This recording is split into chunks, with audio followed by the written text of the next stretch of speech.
Wassalamualaikum warahmatullahi wabarakatuh. Salam dan bahagia. Perkenalkan, nama saya Sudarwati, guru IPA SMP Negeri 1 Mojo Tengah, Kabupaten Wonosobo, Jawa Tengah. Kali ini saya akan membagikan praktik baik pembelajaran berdiferensiasi yang telah saya lakukan di sekolah saya. Rendahnya keterlibatan murid di dalam proses pembelajaran menyebabkan pembelajaran di kelas saya menjadi kurang bermakna. Suara, pilihan, serta kepemilikan murid terhadap pembelajaran belum terfasilitasi dengan baik. Murid kurang terlibat aktif di dalam proses pembelajaran, sehingga berdampak pada hasil belajar yang masih jauh dari harapan. Oleh karenanya, saya membuat inovasi pembelajaran berdiferensiasi bernama Tutor Sebaya Berkedai untuk meningkatkan keterlibatan murid dan hasil belajar mereka menjadi lebih baik. Diferensiasi ini lebih menekankan pada diferensiasi proses dan produk. Diferensiasi dilakukan pada proses pembelajaran serta pada asesmen formatifnya. Tujuan pembelajaran kali ini adalah mengenal fungsi organ pernapasan pada manusia dan menyajikan produk infografis tentang penyakit sistem pernapasan pada manusia. Pembelajaran diawali dengan identifikasi emosi menggunakan roda emosi pelecik. Kemudian, mereka menulis jenis emosi yang sedang dirasakan melalui link Mentimeter yang saya bagikan di grup WhatsApp.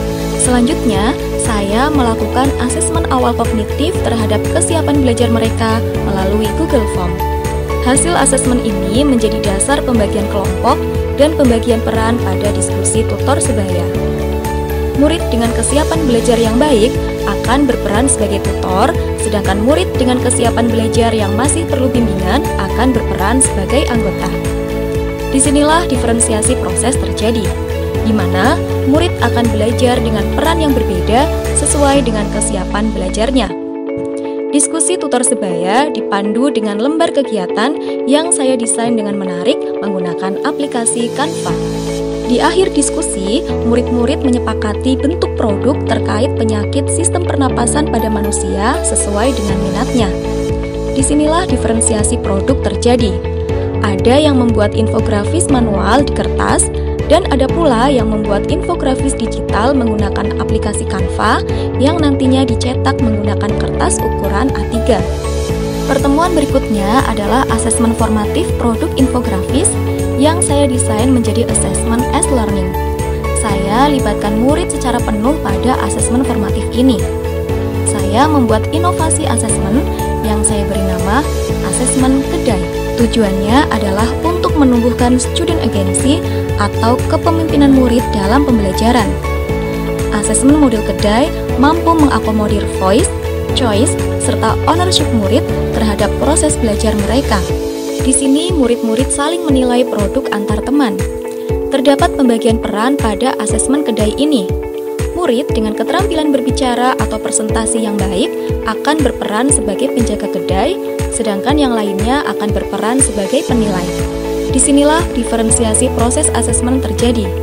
Murid dapat mengambil peran sesuai kesiapan belajar mereka dalam asesmen formatif ini.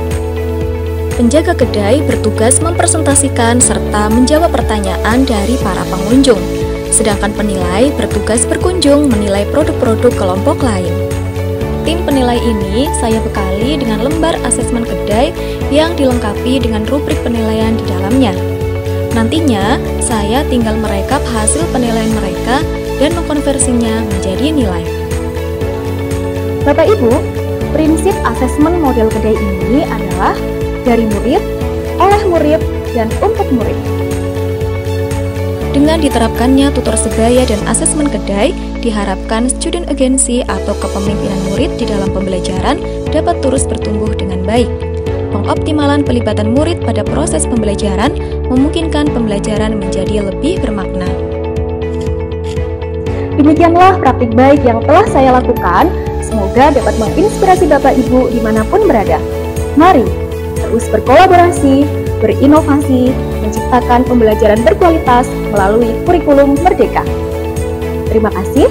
Assalamualaikum warahmatullahi wabarakatuh.